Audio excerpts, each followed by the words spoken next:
Saya sangat tidak yakin Paula Verhoeven yang seorang model papan atas mau bersama Nico Surya. Dari lihat secara tampilan fisiknya saja saya bisa melihat. Kalau badannya gendut seperti ini, pasti baunya kecut. Yakin kecut. Ya. Kemudian kalau perutnya gede seperti ini, pasti anunya kecil. Yakin. Kemudian kalau pipinya tembem seperti ini, ya mohon maaf ya teman-teman ya, pasti aromanya tak sedap. Kira-kira apakah Paula Verhoeven memiliki selera ini? Mohon maaf teman-teman, saya melihat dari pandangan mata saja. Saya saja sebagai lelaki tidak begitu suka dengan yang namanya Nico Surya. Sebagai lelaki, apalagi sebagai wanita, sudah penampilannya ya big size ya kan. Kemudian pastilah aromanya nggak enak. Saya yakin pasti aromanya nggak enak. Kemudian dari sini sudah nggak menarik, sama sekali tidak menarik. Masa sih tega disandingkan dengan seorang model? Ya saya nggak ini juga, seorang model papan atas Indonesia. Ya wajar kan? Ya saya yakin itu tidak tepat dan itu hanya mengada-ngada. Kemudian tuduhan-tuduhan, kemudian bukti-bukti sudah dibuat sedemikian rupa karena Paula tanpa sadar direkam oleh suaminya sendiri untuk dijadikan sebagai senjata. Ya inilah jadinya. Tapi tidak apa-apa ya, Paula Verhoeven sudah rela itu. Yang dia tidak rela adalah dituduh sebagai istri yang durhaka. Dan saat ini masih sedang berlangsung ya teman-teman. Berlangsung dalam prosesnya. Ya semoga saja ada kabar baik di sana. Itu saja teman-temanku. Untuk yang lain, masa iya? Kan begitu ya, masa iya? Paula Verhoeven yang sebagai model papan atas. Hai, masih bersama saya, Mr. Z bicara. Tentu saja bicara tentang kebenaran, berdasarkan fakta, data, dan realita. Teman-teman, bukan semakin menurun intensitas berita terkait dengan Mbak Imbong dan Paula Verhoeven. Namun semakin panas saja. Hari demi hari semakin ramai diperbincangkan di berbagai media sosial. Ini semua karena putusan daripada Hakim Pengadilan Agama Jakarta Selatan dinilai sangat kontroversial. Itu satu. Yang kedua, Mbak Im Wong menyimpan begitu banyak rekaman-rekaman terkait dengan percakapan dengan istrinya, Paula Verhoeven. Ya tentu saja karena ini sudah diniatkan untuk merekam istrinya. Tentu saja Mbak Im Wong menjaga ucapannya. Karena dia tahu bahwa terekam. Sedangkan Paula Verhoeven dia tidak tahu. Maka seandainya dia tahu, mungkin dia juga menjaga ucapannya. Mungkin ya. Sebelumnya teman-teman, saya ingin membacakan sebuah berita ini untuk Anda ya. Ini apa yang disampaikan oleh Paula Verhoeven. Berikut ini. Dari liputan6.com, Paula Verhoeven akui berbulan-bulan memohon-mohon agar tak bercerai dari Mbak Im Wong. Berbulan-bulan Paula Verhoeven berkukuh dengan pendiriannya dan memohon agar tak berpisah. Ini terjadi sampai sekitar sebulan sebelum Mbak Im Wong mengajukan gugatan. Berakhirnya pernikahan dengan Mbak Im Wong menimbulkan luka dalam di hati Paula Verhoeven. Apalagi awalnya ia sama sekali tak menginginkan perpisahan ini. Hal ini diakui Paula saat berbicara dalam podcast Deddy Sumargo yang dipublikasikan baru-baru ini. Dalam momen tersebut, salah satu pengakuan yang diucapkan Paula mengenai sebuah rekaman yang terungkap. Rekaman tersebut rupanya diambil pada bulan April tahun lalu. Setelah itu, ia ditalak secara Islam. Tapi permohonan talak cerai ke pengadilan belum diajukan Baim Wong dan baru pada bulan Oktober 2024. Di situ saya sebagai istri cuman begging, memohon. Di situ aku minta maaf. Aku bukan istri yang sempurna, cuma itu aja. Karena aku masih ingin mempertahankan rumah tangga itu, kata Paula Verhoeven. Ia juga membantah anggapan bahwa rekaman permintaan maafnya itu dijadikan bukti bahwa ada perselingkuhan yang ia lakukan dalam pernikahannya. Jadi tidak satupun rekaman itu yang menyatakan aku minta maaf ya kalau aku selingkuh. Nggak ada, aku cuma begging, aku minta maaf karena bukan istri yang sempurna. Berbulan-bulan Paula Verhoeven memohon pada Baim Wong. Berbulan-bulan Paula Verhoeven berkukuh dengan pendiriannya dan memohon agar tak berpisah. Ini terjadi sampai sekitar sebulan sebelum Baim Wong mengajukan gugatan. Sampai bulan September aku begging. Aku tidak mau untuk diceraikan, kata dia. Alasannya ada dua, yakni ia masih sayang dan juga memikirkan anak-anak mereka. Namun pada akhirnya Paula menyerah. Di titik aku mau berangkat umroh yang kedua, aku berkata, ya Allah, aku menyerah. Kalau memang ini yang terbaik, aku let's go, ujarnya. Ia menambahkan, di titik bulan September itu aku gak pernah lagi begging. Apapun hasilnya, kalau memang ini yang terbaik, kalau perpisahan ini yang terbaik, aku berserah. Aku percaya bahwa ini keputusan yang terbaik dari Engkau ya Allah. Akhirnya Pengadilan Agama Jakarta Selatan resmi memutuskan perceraian Baim Wong dan Paula Verhoeven pada hari Rabu 16 April 2025. Sementara itu Paula Verhoeven melalui kuasa hukumnya kembali mengadukan dugaan pelanggaran kode etik hakim atas putusan cerainya dengan Baim Wong ke Badan Pengawas Mahkamah Agung. Itu dilakukan untuk menindaklanjuti hasil investigasi atas dugaan pelanggaran administratif dari proses sidang cerai Paula Verhoeven dan Baim Wong di Pengadilan Agama Jakarta Selatan. Ada 3 poin dugaan pelanggaran administratif yang disampaikan Paula Verhoeven. Pertama, pada sidang bacaan putusan, kami, kuasa hukum Paula dan kuasa hukum Baim dan majelis hakim telah menyepakati sidang pembacaan putusan itu dilakukan secara e-court. Jadi itu melalui sistem tertutup, melalui email dan seterusnya. Ujar Siti Aminah Tardi, kuasa hukum Paula Verhoeven di Gedung Bawas MA Jakarta, Kamis 24 April 2025. Poin kedua berkaitan dengan putusan yang diklaim sebagai putusan perceraian Paula dan Baim. Menurut Aminah, putusan itu masih dalam tahap minuta atau pemberkasan yang akan disampaikan ke sistem pengarsipan dan kemudian diunggah di website putusan. Terakhir, berhubungan dengan Undang-Undang Perlindungan Data Pribadi, kuasa hukum menyebut ada hal-hal terkait data pribadi dalam putusan yang tidak dapat dipublikasikan. Unggahnya. Ya, itu ya teman-teman ya, ada 3 hal ya teman-teman ya, ada 3 hal kaitan dengan yang dilaporkan di Mahkamah Agung ya, Mahkamah Agung di bagian pengawasan. Kita bahas ya teman-teman ya.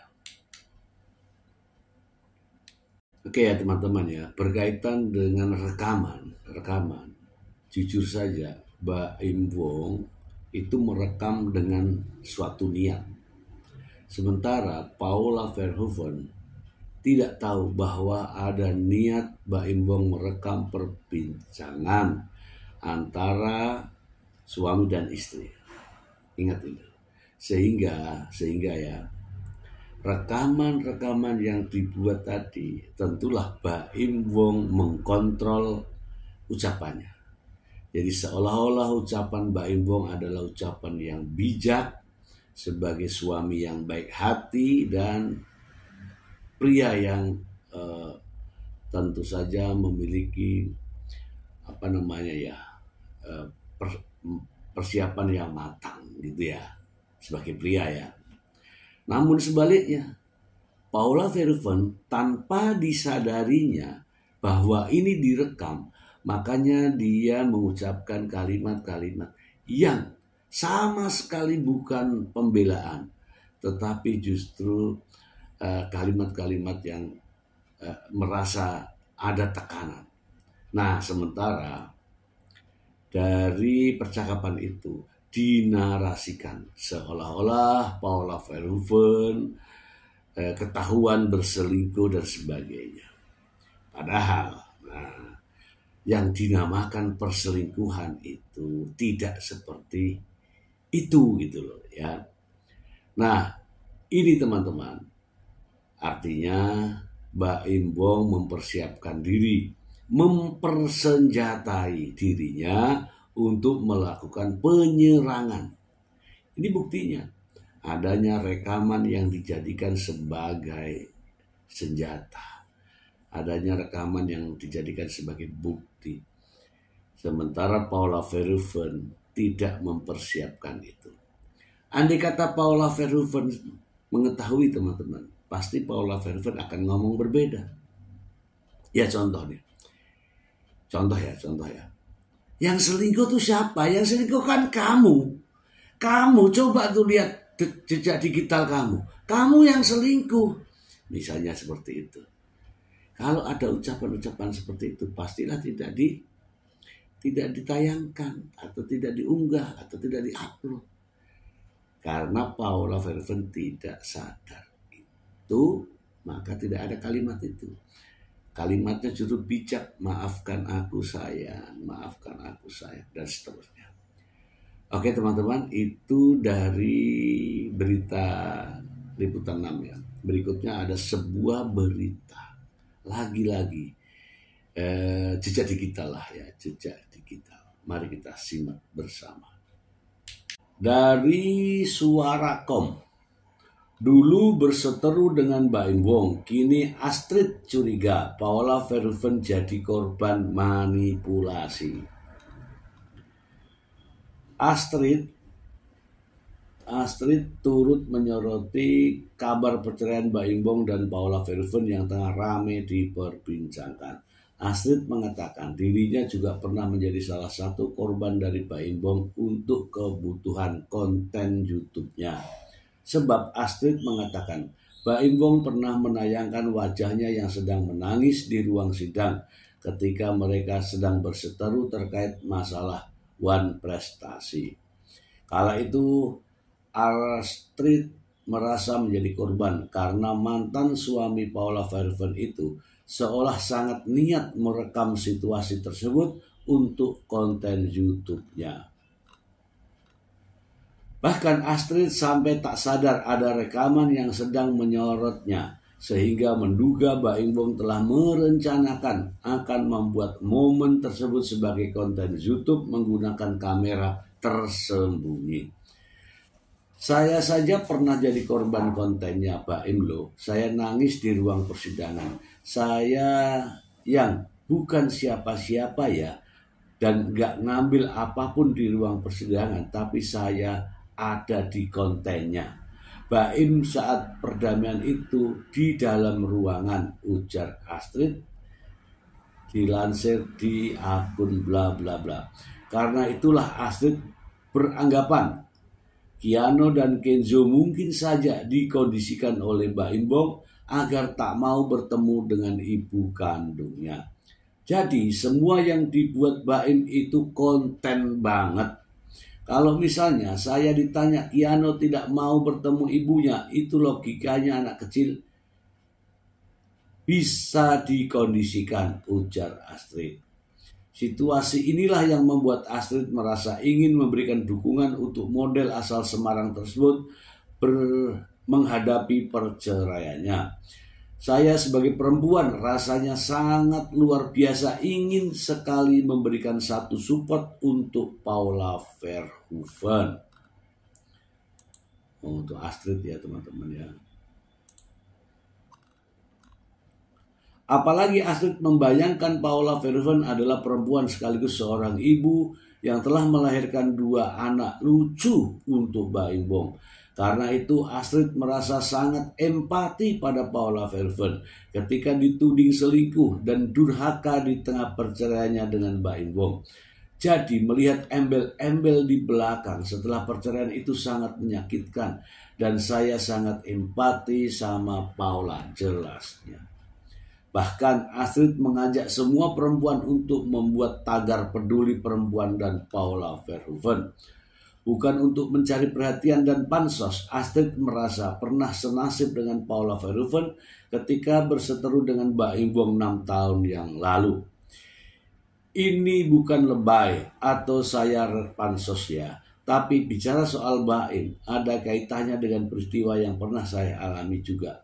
Dan saya dibuat dalam situasi seperti dimanipulasi. Sebab Astrid mengatakan dulu dirinya juga menjadi sasaran netizen yang menuduhnya memanfaatkan Baim Wong dan lainnya. Persis yang dialami oleh Paula Verhoeven sekarang. Kalau sekarang Paula dihujat istri selingkuh dan durhaka, saya juga dulu sama. Waktu kasus sama Baim itu, saya diserang netizen dan dibilang perempuan gila, ngaku-ngaku kerjasama dengan Baim, morotin Baim dan lainnya. Padahal kala itu Astrid merasa sudah bekerja secara profesional dan Baim Wong pun sudah merasakan manfaatnya. Karena itu Astrid menilai situasi sekarang ini sebenarnya mungkin saja Baim Wong yang salah, tetapi sengaja menggiring opini agar Paula Verhoeven terlihat salah. Saya ulangi ya teman-teman ya. Karena itu Astrid merasa menilai situasi sekarang ini sebenarnya mungkin saja Baim Wong yang salah, tetapi sengaja menggiring opini agar Paula Verhoeven terlihat salah. Ya kan? Jadi saya melihat itu kayak Baim Wong itu penuduh, padahal seharusnya dia yang tertuduh. Mencurigai seseorang yang seharusnya dia patut dia dicurigai, jelas Astrid. Pada 2019 lalu Baim pernah berseteru dengan manajemen artis Quivi Production terkait masalah One Prestasi. Astrid selaku CEO Kiki Production, Baim Wong juga memanfaatkan nama besarnya sebagai upaya penggiringan opini. Saya melihat lisannya Baim itu selalu berusaha menggiring opini publik, opini netizen, opini masyarakat secara luas. Oke lah, dia sekarang mega bintang. Siapa sih saya? Tapi saya tidak akan berhenti di situ, kata Astrid saat dijumpai di kawasan Jalan Kapten PR Tindean, Jakarta. Menurut Astrid, ia memperkarakan kasus ini lantaran memperjuangkan apa yang dianggapnya benar. Saya tidak mau dimain-mainkan. Lantas pemikiran, tenaga itu adalah hasil saya yang harus saya minta. Karena hak, saya tidak maling, saya tidak nyopet, ini hak saya. Dan saya sudah mengeluarkan juga dananya. Prinsipnya itu saja sih, ujar Astrid. Astrid menegaskan laporan yang dibawanya ke ranah hukum tak main-main dan punya bukti kuat. Bahkan Astrid juga akan menggugat Baim secara terbuka. Kami juga punya bukti-bukti. Kita punya proposal. Baim masuk dalam proposal saya, ucapnya. Yang pasti kita masuk gugatan perdata dan pidananya juga sudah diproses, kata Astrid. Sebelumnya, kasus dugaan dugaan prestasi yang menyeret nama Baim Bong serta Lucky Perdana sudah masuk ke babak baru. Pada 28 Agustus 2019, kasus tersebut sudah berjalan di sidang perdana di Pengadilan Negeri Bogor, ujarnya. Oke, teman-teman ya, kita bahas terkait dengan pemberitaan ini. Baik teman-teman, seperti yang saya katakan, siapa sebenarnya Baim Bong? Baim Bong memiliki kemampuan untuk melakukan sesuatu terkait dengan rekaman, editing, dan penyebaran. Ya, kalau kata Astrid tadi ya, dia mengatakan jangan sampai Paula menjadi korban manipulasi seperti yang ia alami. Mengapa? Karena itulah teman-teman, tanpa disadari orang bisa berbicara. Tanpa disadari ternyata pembicaraan itu direkam. Dan tentu saja perekamnya tidak akan berbicara berbicara menyerang. Ya, seolah-olah berbicara bijak, berbicara santun. Karena apa? Karena sadar diri direkam. Ya kan? Ya kalau yang direkam itu tidak sadar, maka dia akan berbicara seolah-olah tanpa ada pembelaan. Ini fakta teman-teman. Seperti halnya yang terjadi pada Astrid. Astrid ketika disorot, dia tidak sadar. Ternyata setelah ditayangkan di channel YouTube-nya, loh kok ada Astrid? Itu maksudnya. Nah, pembicaraan, perbincangan, ya percakapan Paula Verhoeven dan Baim Bong, yakin dan percaya Paula Verhoeven juga tidak sadar bahwa dia sedang direkam. Ingat, ini kelasnya adalah kelas seorang Baim. Jadi semua pembicaraan direkam dan dipersiapkan sebagai senjata. Ya untuk teman-teman yang masih belum sadar ya, jangan sampai seperti yang dialami oleh Astrid, terkena manipulasi dari Baim Bong. Ingat, Baim Bong adalah seorang artis yang memiliki kemampuan dalam mengediting, mengkondisikan. Sebagaimana seperti disampaikan oleh Astrid tadi, bahwa ada upaya-upaya menggiring opini seolah-olah Paula Verhoeven bersalah, sementara yang salah adalah dirinya. Teman-teman, ini bisa saja terjadi. Baim Bong jujur saja ngebet untuk bercerai. Coba teman-teman pikir secara jernih. Seorang model sekelas Paula Verhoeven mau sama Nico Surya. Benarkah demikian?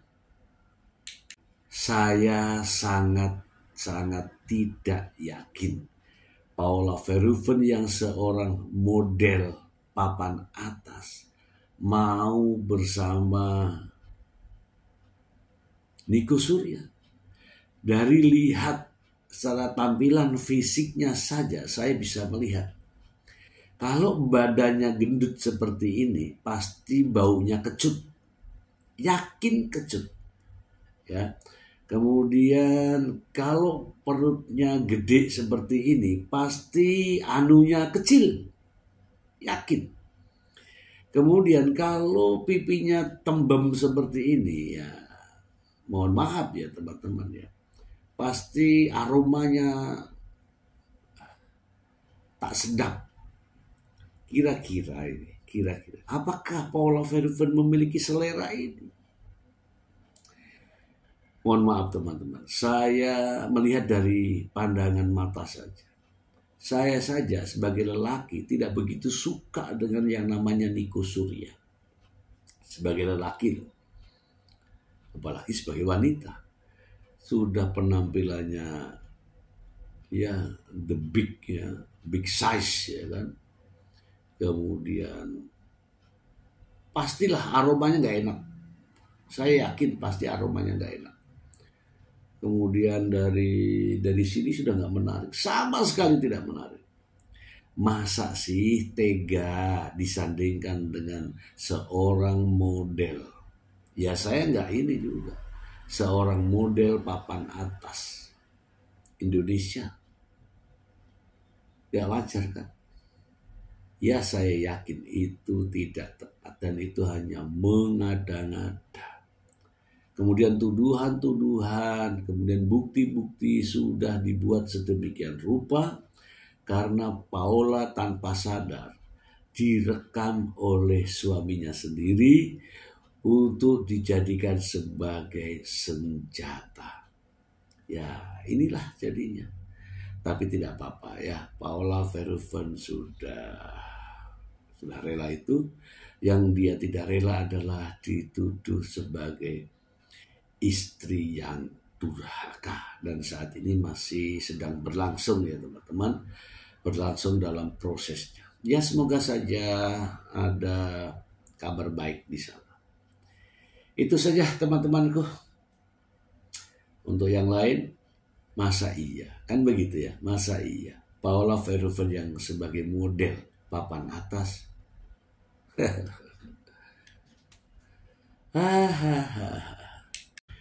Ini yang bisa saya sampaikan ya, bukan mengolok-olok pernikahan, bukan mengolok-olok tentang perceraian, bukan.